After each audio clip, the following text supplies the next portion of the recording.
کچھ نہ رستے کا پتہ ہم کو نہ منزل کی خبر، جا رہے ہیں جس طرف ہم کو لیے جاتا ہے دل. ہمارے شیخ حضرت مفتی رشید احمد صاحب رحمہ اللہ تعالی یہ شعر اللہ کی محبت میں پڑھا کرتے تھے. یہ کیا ہو گیا؟ ہمارے شیخ حضرت مفتی رشید احمد صاحب کسی ایک ٹاپک کو لے کے بیان شروع کرتے تھے بعض دفعہ، جیسے غیبت کے خلاف بیان کرنا ہے یا حسد کے خلاف بیان کرنا ہے. درمیان میں کہیں اللہ کی محبت کا ذرا سا تذکرہ آ جاتا نا تو ان کا پورا ٹاپک ہی چینج ہو جاتا تھا. پھر وہ اللہ کی محبت میں اشعار پڑھنا شروع، ایک دم ان کی جو کیفیات ہیں وہ نظر آتا تھا چینج ہو گئی ہیں. بس اللہ کا نام لینے میں، اللہ کی صفات بیان کرنے میں، اللہ کی محبت کی باتوں میں ان کو بہت مزہ آتا تھا، تو وہ ٹاپک ہی چینج ہو جاتا تھا ان کا. اس وقت یہ شعر پڑھتے تھے کہ ہماری منزل تو کچھ اور تھی جو بیان ہم لے کے چلے تھے، لیکن دل ہمیں کہیں اور لے گیا ہے. ہمارے حضرت کے بھی عجیب ہی حالات تھے. بیان سے پہلے نا اتنی لمبی دعا کرتے تھے کہ ہم کہتے تھے، کیونکہ عصر سے مغرب تک بیان کا ٹائم ہوتا تھا، دور دور سے لوگ آتے تھے. ہمارے حضرت کا معمول نہیں تھا ہاتھ اٹھا کے دعا مانگنے کا. جب بھی کوئی دعا کا کہتا ہاتھ اٹھائے بغیر ہی اس کے لیے دعا کر دیتے تھے. اب ہمیں بھی چونکہ حضرت سے محبت ہے نا، تو ہمیں بھی دل ہمارا کہیں اور لے کے جا رہا ہے. جو اصل بیان کا ہدف تھا اس سے دل نے ہمیں کیا کر دیا ہے، ہٹا دیا ہے. تو وہ کیا کرتے تھے، عصر سے مغرب ٹائم ہے، دور دور سے لوگ بیان سننے آئے ہیں، تو بیان سے پہلے وہ دعا کرتے تھے ہاتھ اٹھا کے. وہ دعا بعض دفعہ اتنی لمبی ہو جاتی تھی، انفرادی دعا ہوتی تھی، اجتماعی نہیں، خود ہی اپنی دعا مانگ رہے ہوتے تھے. دعا یہی مانگتے تھے کہ اللہ بیان وہ کروا دے جس کی لوگوں کو ضرورت ہو. وہ بعض دفعہ اتنی لمبی دعا ہو جاتی تھی کہ بیان کے لیے ٹائم بہت تھوڑا بچتا تھا. تو ہمیں تھوڑا غصہ بھی آتا تھا، حیرانگی بھی ہوتی تھی کہ اتنی دور دور سے لوگ آئے ہیں. دعا تو آپ کسی اور ٹائم مانگ لینا، لیکن آپ تو دعا میں ہی سارا ٹائم لگا دیا آپ نے. تو حضرت کہتے تھے کہ میں ہاتھ اٹھا کے جب دعا مانگتا ہوں نا، اللہ کے سامنے ہاتھ اٹھاتا ہوں تو کسی اور ہی دنیا میں پہنچ جاتا. بس پھر وہ اسی میں حضرت کو اتنا مزہ آتا تھا کہ بیان گیا تیل لینے بیان کیا ایسی کی تیسی، آئے ہو ہمیں تو اب اللہ سے جب مانگنا شروع کیا ہے تو اس میں. لیکن وہ پھر تھوڑی دیر کا بیان ہوتا تھا، حالانکہ نہ کوئی اس میں زمین آسمان کے قلابے ملائے جاتے تھے، نہ کوئی خطابت کے جوہر، سیدھے سادے بیانات ہوتے تھے. لیکن ان بیانات نے ایسی لوگوں کی زندگیوں کو چینج کیا ہے. آج لفاظی بہت ہے، درد دل مارکیٹ سے شارٹ ہے، درد دل نہیں ہے. تو ان کی دعا دیکھ کے نا اتنی لمبی دعا کے بعد بیان شروع ہوتا تھا، پھر اس دعا کے آثار ان کے بیان میں جھلک رہے ہوتے تھے. تو وہ جب کوئی ٹاپک لے کے چلتے، درمیان میں کہیں اللہ کی محبت کی بات آ گئی نا تو ان کا پورا بیان چینج ہو جاتا تھا. وہ پھر اللہ کی محبت میں اشعار بہت یاد تھے ہمارے حضرت کو. اتنے اشعار یاد تھے کہ ایک دفعہ کسی نے ان کو کیسٹ دی کہ آپ کو جتنے اشعار یاد ہیں نا اس کیسٹ میں ریکارڈ کر دیں. میرا خیال ہے 1.5 گھنٹے کی وہ کیسٹ تھی. تو حضرت شاعری کرتے کرتے کرتے کرتے کیسٹ پلٹ دی، کرتے کرتے کیسٹ ختم ہو گئی، مگر حضرت کے اشعار ختم نہیں ہوئے. اور وہ سارے اللہ کی محبت میں اشعار پڑھتے تھے. تو اس وقت حضرت یہ شعر پڑھا کرتے تھے کہ جب اللہ کی محبت پہ بات شروع ہو جاتی تھی نا تو پھر کہتے تھے کہ کچھ نہ رستے کا پتہ ہم کو نہ منزل کی خبر. یعنی بیان میں تو اب ہمارا منزل پتہ ہی نہیں، ہم کیا ٹاپک لے کے چلے تھے. جا رہے ہیں جس طرف ہم کو لیے جاتا ہے دل. اب تو دل نے ہم سے جو کہلوا دیا اب تو ہم وہی کہیں گے. لیکن وہ تو اللہ کی محبت میں تھا نا، وہ تو وہاں تو ٹاپک سے ہٹ جانا ہی ٹاپک تھا. حضرت مفتی تقی عثمانی صاحب دامت برکاتہم کا شعر ہے نا کہ یہاں تو عین منزل ہے، وہ کیا ہے یار، تھکن سے چور ہو جانا. اللہ کی محبت کی جو راستہ ہے نا، اللہ کی محبت میں آپ جو راستہ طے کرتے ہو اللہ کو پار کرنے کے لیے، اللہ کو پانے کے لیے، اللہ کو حاصل کرنے کے لیے آپ جو راستہ طے کرتے ہو نا، اس طے کرنے میں تھک جانا یہی منزل ہے عاشق کے لیے. دیکھو آپ جب کسی ہدف پہ چلتے ہو، راستے میں تھک گئے آپ تو منزل تک پہنچنا مشکل ہو گیا نا، تو وہ آپ کا سفر کیا ہو گیا، ضائع. لیکن حضرت مفتی تقی عثمانی صاحب رحمہ اللہ نے بڑا پیارا شعر کہا کہ اللہ کی راہ میں اللہ کو پانے کے لیے تھک جانا ہی منزل ہے. اللہ یہی چاہتے ہیں کہ تھک جاؤ بس, تم اس تھکاوٹ سے ہی میں ملوں گا. کیا کریں, وہ ذوق ہی نہیں ہے. ابھی میں کرکٹ کی باتیں شروع کر دوں, ابھی میں عمران خان پہ وہ سیاسی تبصرے شروع کر دوں, شادیوں کی باتیں شروع کر دوں, بہت مزہ آئے گا ایک دم. اچھا, جس کی زیادہ شادیاں ہوتی ہیں نا, اس کو اللہ کی محبت کی باتیں بہت جلدی سمجھ میں آتی ہیں, کیونکہ دکھی دل ہوتا ہے نا, ٹوٹا ہوا دل, اجڑا ہوا.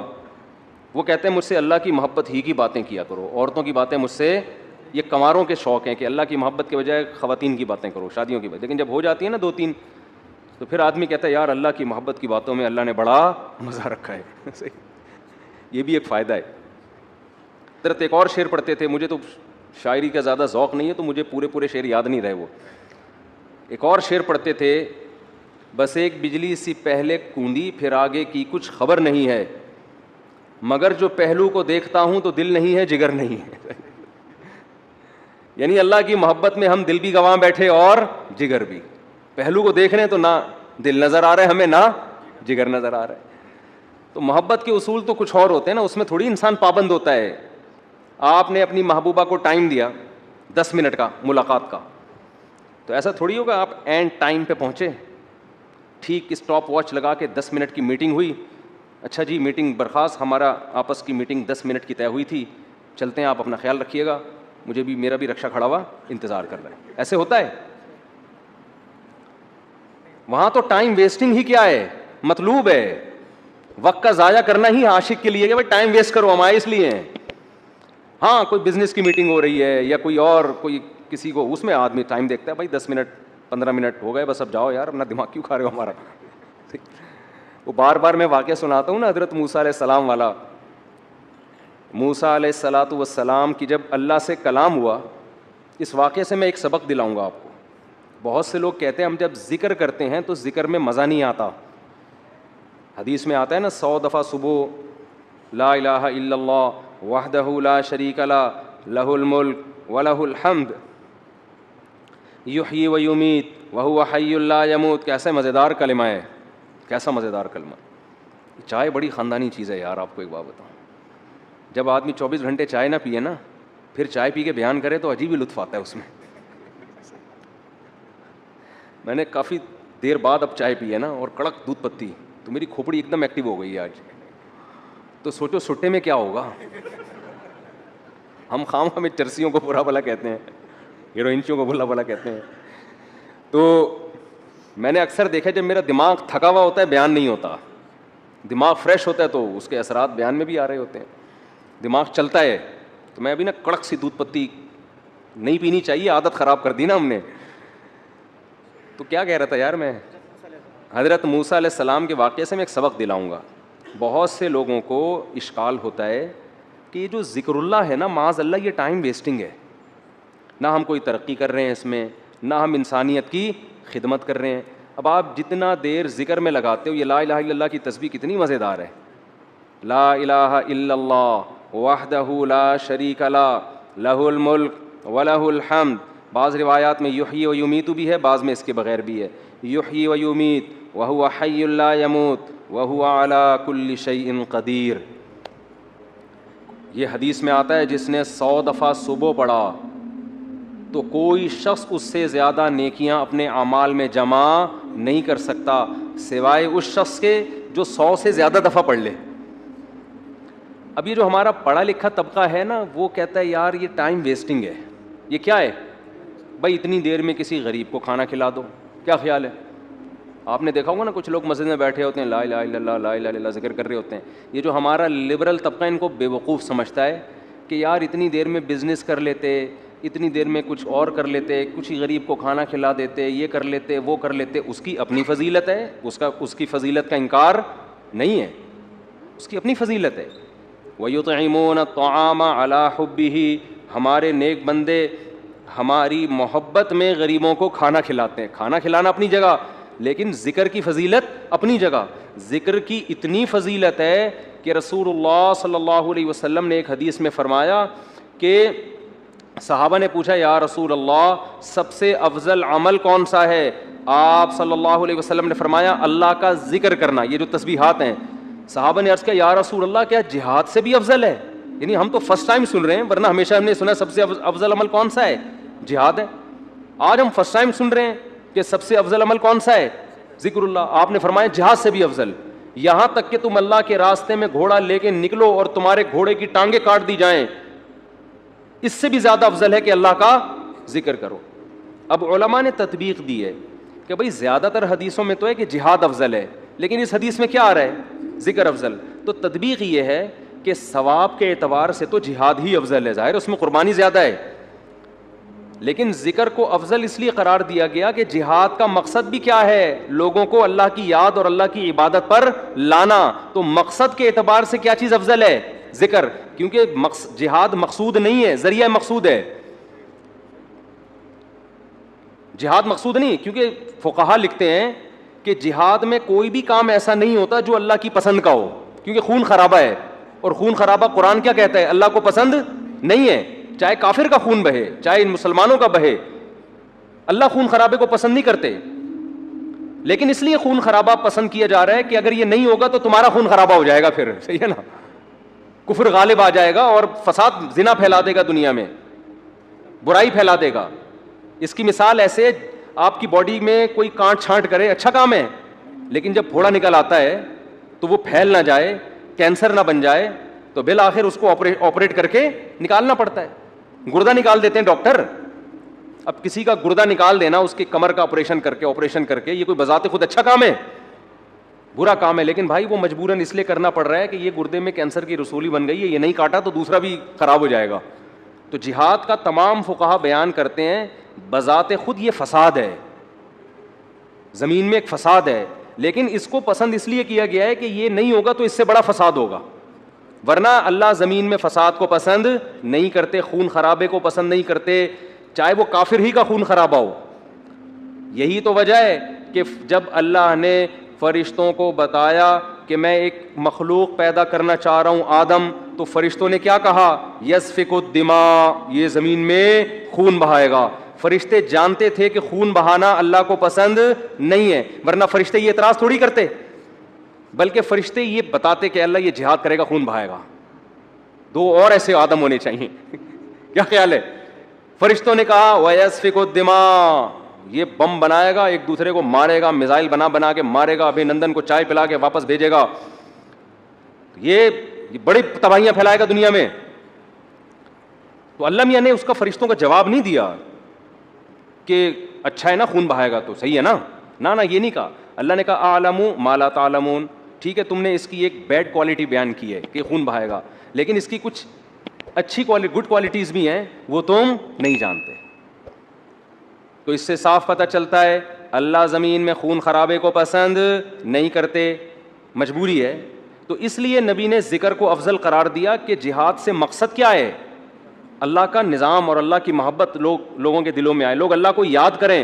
تو مقصد کے اعتبار سے ذکر کی فضیلت ہے جہاد پر، ثواب کے اعتبار سے کس کی فضیلت ہے؟ جہاد کی فضیلت ہے۔ ظاہر ہے وہ ذکر کرنے والے کا کیا جا رہا ہے، لیکن جہاد میں تو آپ کے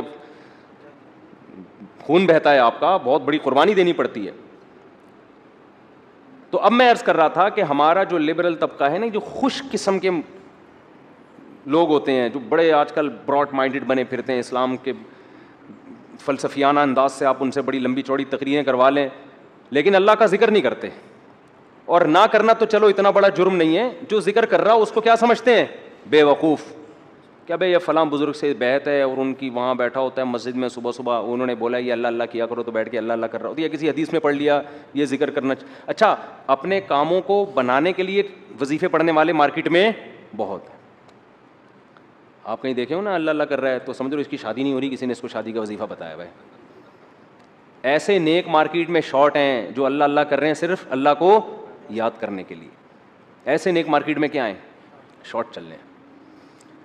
تو ایسے نیک لوگوں کو لوگ بے وقوف بھی سمجھتے ہیں کہ ٹائم ویسٹنگ، یہ کر لیتے یہ کر لیتے یہ کر لیتے۔ ہم نے اپنے اکابر کو دیکھا ہے جنہوں نے بڑے بڑے کام کیے، لیکن آپ ان کے ذکر کی ڈیٹیل میں جائیں تو ایسا لگتا ہے یار یہ تو اتنا ٹائم یہ ذکر اللہ میں گزارتے تھے, ان کے پاس باقی کاموں کے لیے ٹائم کب بچتا تھا؟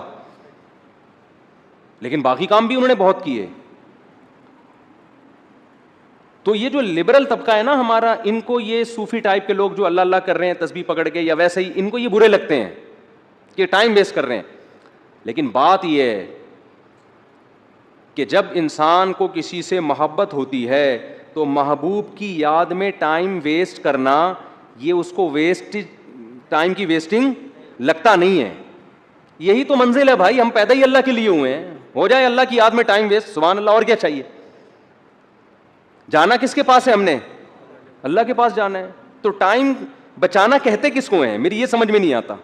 ایک صاحب مجھ سے الجھ گئے کہ اتنا ٹائم ویسٹ کر رہے ہیں. میں نے کہا ویسٹنگ آف ٹائم کی ڈیفینیشن کیا ہے, کیا ڈیفینیشن ہے اس کی؟ یہ بہت امپورٹنٹ سوال ہے. دیکھو گورے کا معیار الگ ہے ٹائم ویسٹ کرنے کے بارے میں, مسلمان کا معیار الگ ہونا چاہیے. جب آپ منزل متعین کر لیتے ہیں نا تو اس منزل کی طرف جو بھی راستہ آپ کو لے کے جائے گا اس میں ٹائم کھپانا ٹائم ویسٹنگ نہیں ہے.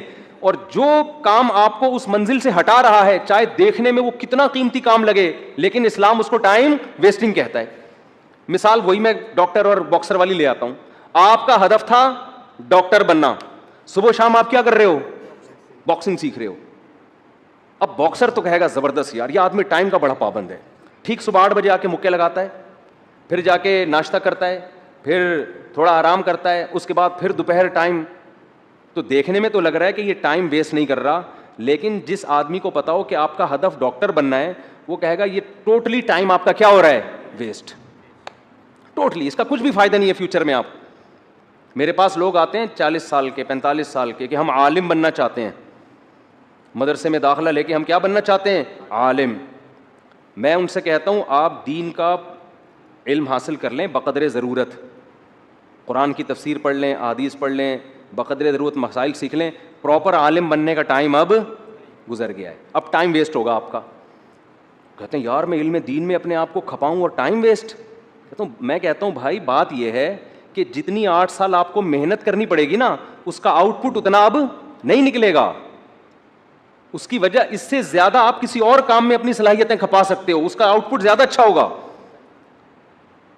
جیسے کوئی آدمی 50 سال میں میڈیکل کالج میں ایڈمیشن کے لیے جائے, ابے تو 4 سال وہاں لگائے گا, 2 سال پھر ہاؤس جاب ہوگی, اس کے بعد تجھے ایکسپیرینس چاہیے نا.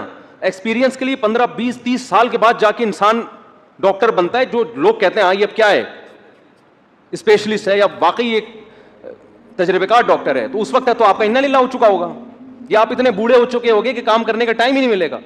آج جو علماء آپ کو کام کرتے نظر آ رہے ہیں نا یہ وہ تھے جو 18 سال کی عمر میں فارغ ہو چکے تھے, پھر انہوں نے تدریس کی. میں اپنی مثال دے دیتا ہوں آپ کو, شو مارنے کے لیے نہیں, کیونکہ یوٹیوب پہ نا میرے بارے میں بہت سا لوگوں نے اوٹ پٹانگ چیزیں بھی شائع کی ہوئی ہیں کہ یہ لطیفوں کے علاوہ اس بیچارے کو کچھ نہیں آتا, اس کے بیان میں حوالے نہیں ہوتے. تو شو مارنے کے لیے نہیں, انسان جب کوئی کام کر رہا ہوتا ہے تو اپنا انٹروڈکشن تو کروا دیتا ہے نا.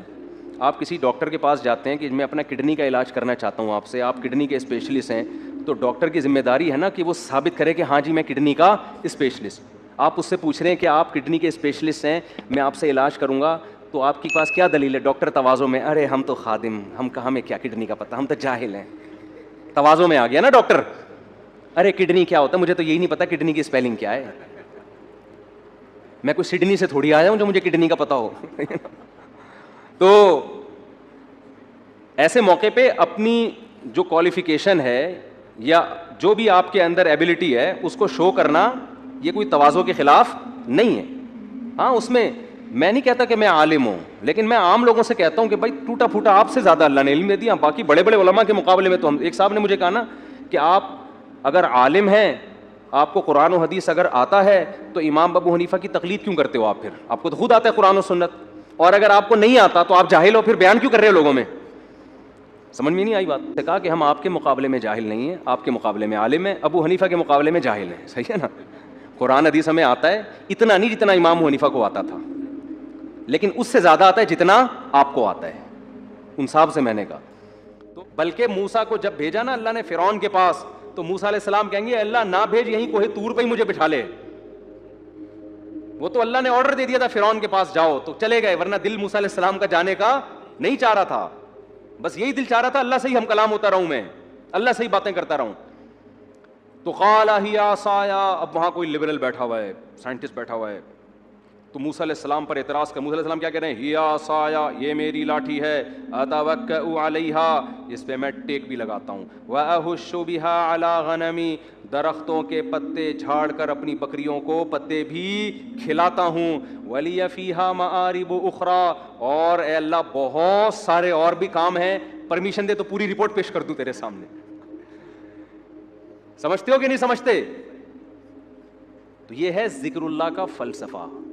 اس لیے صبح و شام کچھ اللہ اللہ بھی ہمیں کرنا چاہیے. کوئی بات نہیں ٹائم ویسٹ ہو رہا ہے، دل لگے نہ لگے، لا الہ الا اللہ، کوئی عبادت کے لائق نہیں ہے سوائے اللہ کے، لہ الملک وحدہ لا شریک لہ، اکیلا ہے، اس کے ساتھ کوئی شریک نہیں ہے، لہ الملک، اسی کے لیے بادشاہی ہے، ولہ الحمد، قابل تعریف صرف وہی ذات ہے، یحیی، جس کو چاہتا ہے زندگی دیتا ہے، مردوں کے زندہ پیدا کر دیتا ہے نا، انڈے سے چوزا نکال دیتا ہے، مردہ چیز تھی، ویمیت، جس کو چاہتا ہے موت دے دیتا ہے. مائیکل جیکسن نے پورا زور لگا دیا 100 سال زندہ رہنے کا، اللہ نے چاہا 50 سال کے بعد ڈاکٹروں کے پینل کے بیچ میں سویا ہے، صبح پولیس بھی اس کو نہیں اٹھا سکی. اتنے بڑے بڑے تصرفات کس نے اپنے ہاتھ میں رکھے ہیں؟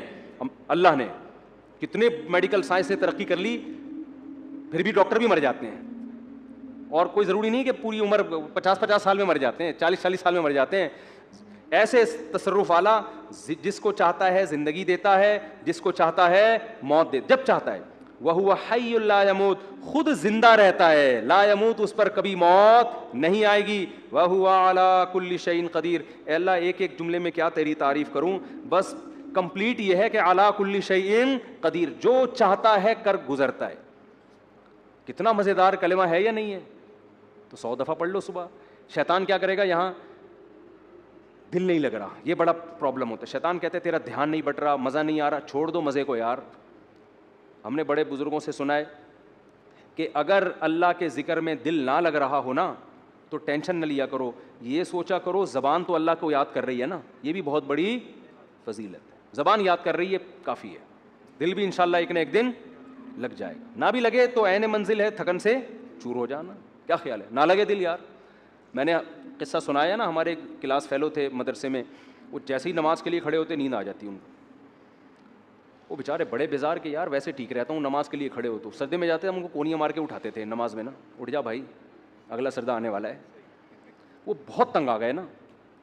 انہوں نے حضرت کو لکھ کے دیا. حضرت نے کہا کہ کوئی بات نہیں یار، آپ جان کے تو نہیں سو رہے نا، اللہ کو یہی ادا پسند ہے کہ نیند آ رہی ہے، دل نہیں لگ رہا، پھر بھی کیا کر رہا ہے، میرے حکم پر عمل. مزوں کی زندگی جنت میں ہے. یہاں نماز میں مزہ آ جائے اچھی بات ہے، ذکر میں مزہ آ جائے یہ تو زیادہ اچھی بات ہے. مزہ نہیں آ رہا کوئی بات نہیں، زبان سے کرتے رہو چاہے مزہ نہ بھی آئے، آخرت میں اللہ ذکر کی لذت انشاءاللہ دے دے گا. قرآن میں آتا ہے کہ جنتی اللہ کا ذکر کریں گے لذت حاصل کرنے کے لیے، کیونکہ وہاں تو ان کو وہ مزہ آئے گا جو موسیٰ علیہ السلام کو اللہ سے بات چیت میں مزہ آ رہا تھا. تو جنتیوں کو اللہ کا نام لینے میں جنت میں ذکر کا کوئی ثواب نہیں ہے. یہاں ثواب ہے، وہاں کوئی ثواب نہیں ہے. کیوں؟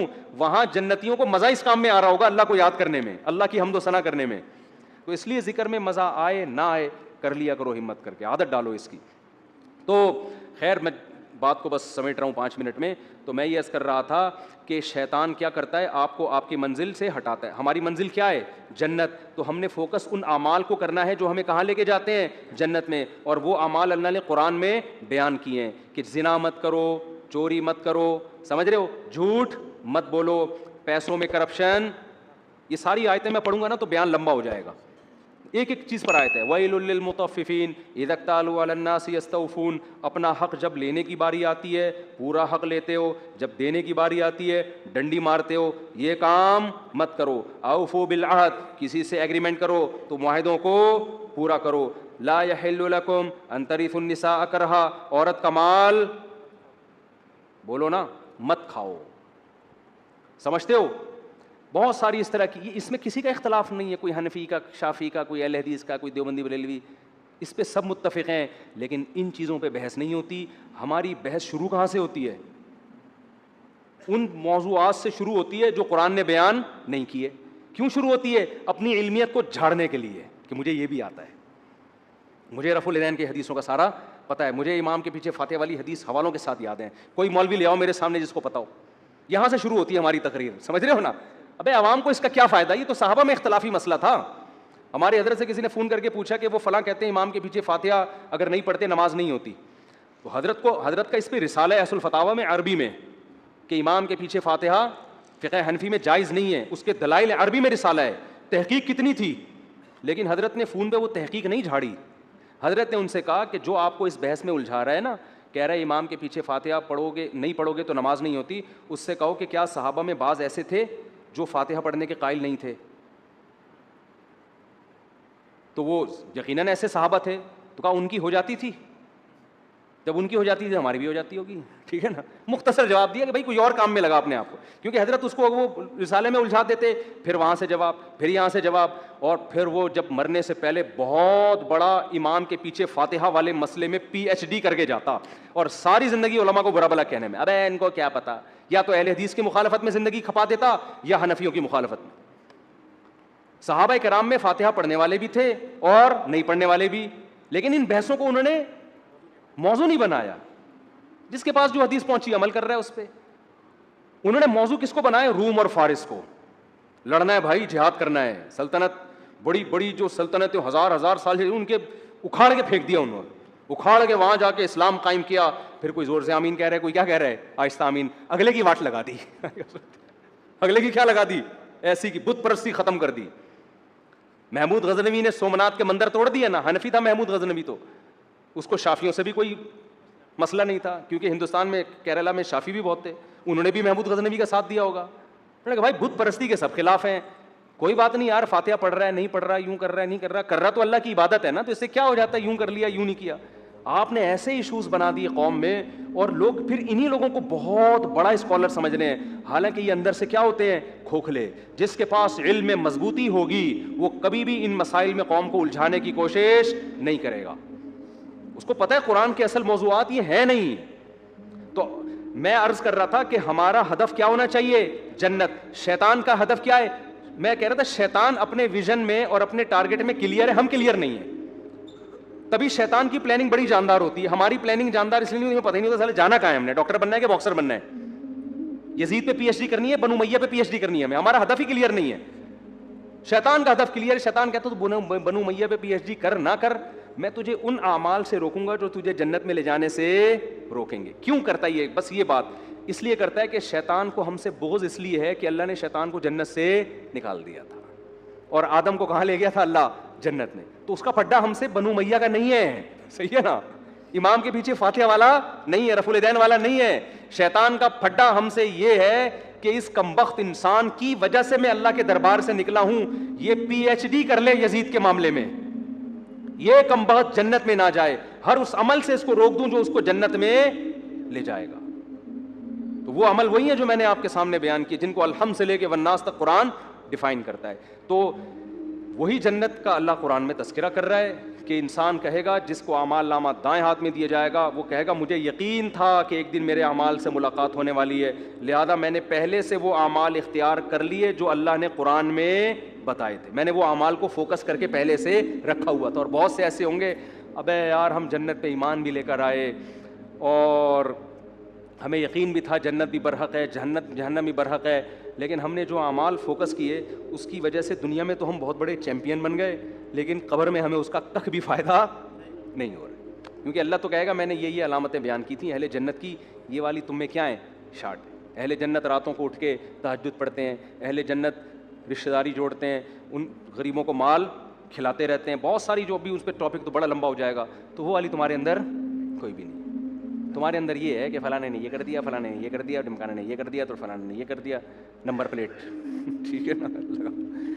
اور ان سب باتوں کے جواب ہیں, سب کے پاس جواب ہیں. لوگ کہتے ہیں نا جواب نہیں ہے, جواب ہیں, دے دیے علماء نے, آپ یوٹیوب پہ سرچ کریں. تو ہم چاہتے ہیں کہ ان چیزوں سے لوگ نکلیں, لوگ کسی اور چیز کو فوکس کریں. اور جب آپ میں ضد ختم ہو جائے گی نا, پھر دلیل سے جواب بھی آپ کو سمجھ میں آئے گا. ابھی تو ضد کا مسئلہ بنا ہوا ہے. جب انسان کسی چیز کو انا کا مسئلہ بنا لیتا ہے, آپ دلائل کے انبار لگا دیں, وہ کبھی بھی ان دلائل کو ماننے کے لیے تیار نہیں ہوتا, ایک نئی بحث چھڑتی ہے. ایسے موضوعات کو کیا ہوتا ہے, ٹھنڈا ہونے دو. جب نیوٹرل ہو جاتے ہیں نا لوگ, پھر آپ آرام سے ایک بات سمجھاتے ہو, لوگوں کی سمجھ میں وہ بات آتی ہے. ابھی تو انا کے مسئلے بنے ہوئے ہیں, یہ ابھی کس کی سمجھ میں آئے گا بھائی یہ.